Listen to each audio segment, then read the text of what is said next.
घर की बहू शीना को इस बात का बड़ा घमंड था कि जिस काम में वो हाथ डालती थी वो काम अच्छा हो ही जाता है।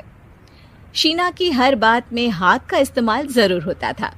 एक दिन शीना का पति आकाश उससे कहता है, कल जो वो भिंडी बनाई थी ना तुमने, वाह वाह वाह वाह, मजे आ गए। मैंने अपने हाथों से बनाई थी। मेरे हाथों में वैसे भी जादू है, जिस चीज को छू लेती हूँ सोना बन जाती है। अब ये थोड़ा ज्यादा हो रहा है। मतलब अगर हर चीज को छू के सोना ही बना देती हो तुम, तो हमारे नाम के पीछे भी अंबानी ही लगा देते हम। चुप रहो, मुंह पे हाथ रख लो, कुछ भी बोलते रहते हो। शीना की सास बगिया से पूजा के लिए फूल चुन रही थी। सुंदर, अति सुंदर, कितने प्यारे गुलाब के फूल हैं। भगवान जी खुश हो जाएंगे। मैंने अपने हाथों से जो पौधा लगाया था, मेरे हाथों की कोई भी चीज बेकार नहीं जाती। हाँ बेटा, सही कह रही है। इसीलिए तो तुम्हारे पिताजी से मैंने अपने बेटे के लिए तुम्हारा हाथ मांगा था। और उन्होंने हाथों हाथ में मेरा हाथ आपकी बेटी के हाथ में दे भी दिया था। हाँ बेटा, वो तो है, पर मुझे ये बता, तू ये हर बात में हाथ क्यों बीच में लेकर आती है? माँ जी, पंडित जी ने हाथ मेरा देखकर नैनीताल में कहा था कि मेरे हाथ जगन्नाथ हैं, मेरे हाथों से कभी कोई काम नहीं बिगड़ेगा, तो मेरे हाथों की तारीफ तो मुझे करनी पड़ेगी ना। हाँ हाँ, ठीक ही कह रही हो। वैसे तो मिलाओ हाथ इसी बात पर। शीना को न सिर्फ इस बात पे गर्व था कि उसके हाथ से सब अच्छा होता है, बल्कि घर के सारे काम भी वो पहले अपने हाथ से करती, फिर कोई दूसरा उन कामों को कर पाता। एक दिन शीना कपड़े धो रही थी। अरे घर में वॉशिंग मशीन है तो सही, खुद क्यों थक रही हो? कपड़े पहले मेरे हाथ से धुलेंगे, फिर वॉशिंग मशीन से। पहले हाथ की सफाई, फिर मशीन की धुलाई। अगर आज डाकू गब्बर सिंह होता ना, तो वो ये हाथ मुझे दे दे ठाकुर तुमसे जरूर कहता, और मैं तो दिलवा भी देता तुम्हारे हाथ। हर एक काम में हाथ बटाओ, ज्यादा जुबान न चलाओ, वरना दूंगी एक उल्टे हाथ से। क्या दोगी? कपड़े दूंगी, लो निचोड़ो। ऐसे ही एक दिन, अरे बहू, ये सोफे पर चढ़कर हाथ से पंखा क्यों घुमा रही हो? माँ जी, क्योंकि मेरे हाथ से घूमेगा तो ज्यादा अच्छे से हवा देगा।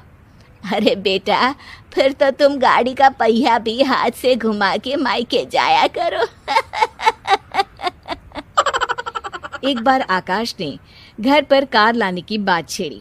माँ, सोच रहा हूँ कि एक कार लेकर आता हूँ। ले ले बेटा, क्यों नहीं? अरे पैसे हो तो हवाई जहाज भी ले लेना। हाँ, पैसा तो हाथ का मेल है, ले लेते हैं। इस हाथ पैसे देंगी, उस हाथ कार ले लेंगी। मुझे तो लगता है कि बहू कार भी अपने हाथों से धक्का लगाकर घर लाएगी। वो तो नहीं करूंगी, लेकिन सबसे पहले स्टीयरिंग पर हाथ मैं ही लगाऊंगी, ताकि गाड़ी का आना शुभ हो। अरे घर ले आने तो दो, फिर हाथ लगा लेना। लेकिन शीना नहीं मानती। अगले दिन ही सब कार लेने जाते हैं। शीना सेल्समैन से कहती है, भैया ये कार बहुत पसंद है, पैक कर दो।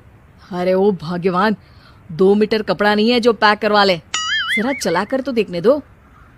यस सर, बिल्कुल, टेस्ट ड्राइव कीजिए ना। अरे नहीं नहीं, सबसे पहले मैं हाथ लगाऊंगी गाड़ी को, मेरे हाथ अच्छे हैं। अरे यार, हाथ तो मैं भी धोता ही हूँ, और आजकल तो सैनिटाइजर से भी धोता हूँ। मेरे काम में हाथ ना अड़ाओ। अरे टांग ना अड़ा होता है भाग्यवान, हाथ नहीं। शीना ड्राइविंग सीट पर बैठ जाती है और आकाश उसे गाड़ी के फंक्शंस समझाता है। देखो शीना, ध्यान रखना, ये है स्टीयरिंग, इससे राइट लेफ्ट जाएंगे। ये है एक्सेलरेटर, इससे स्पीड कंट्रोल कर सकते हैं, और उसी के पास में है ब्रेक, जो तुम्हारी जुबान में शायद मिसिंग है। ठीक है, ज्यादा भी सिखाने की जरूरत नहीं है। मेरी माँ तो कहती है कि मैं अगर अपनी शुभ हाथ लगा दूं तो जग घूम जाए, तो ये स्टीयरिंग क्या चीज है?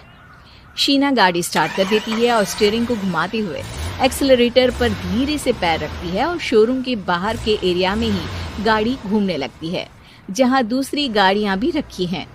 देखा, मेरे हाथों का वो आगे गाड़ी है। शीना आगे गाड़ी देखकर घबरा जाती है और पाँव गलती से एक्सीलरेटर पर पड़ जाता है। कार आगे खड़ी एक बड़ी गाड़ी में घुस जाती है। दोनों कार से उतरते हैं। सेल्समैन भागते हुए आता है। अरे 7 लाख की गाड़ी खरीदने आए थे और 15 लाख की गाड़ी ठोक दी। Oh my God. आकाश की माँ, आकाश और शीना घबरा जाते हैं। इतना सारा पैसा कहाँ से आएगा? तभी वहाँ मैनेजर भी आ जाता है। पूरा माजरा समझता है। अरे टेंशन मत लीजिए, गाड़ियों का इंश्योरेंस था। आप जो कार लेने आए थे वही खरीद लीजिए। पर मैडम, जब तक आप सीख ना ले तब तक गाड़ी मत चलाइएगा। अभी तो आपने गाड़ी बस ठोकी है, जिसका बीमा भी था, लेकिन सड़क पे चलते हर इंसान का बीमा नहीं होता। अरे मेरे हाथों से ठुक भी गया ना तो उसकी जिंदगी बन जाएगी, और अगर चला भी गया तो स्वर्ग ही पाएगा। मैनेजर साहब, मेरे हाथ में कोई दिक्कत नहीं है, वो तो बस पाँव गलत जगह पर चला गया था। शीना की बात सुनकर आकाश अपना सर पीटता है और उसकी सास अपने हाथ से खुद का मुंह छिपा लेती है और मैनेजर हाथ जोड़कर माफी मांग लेता है।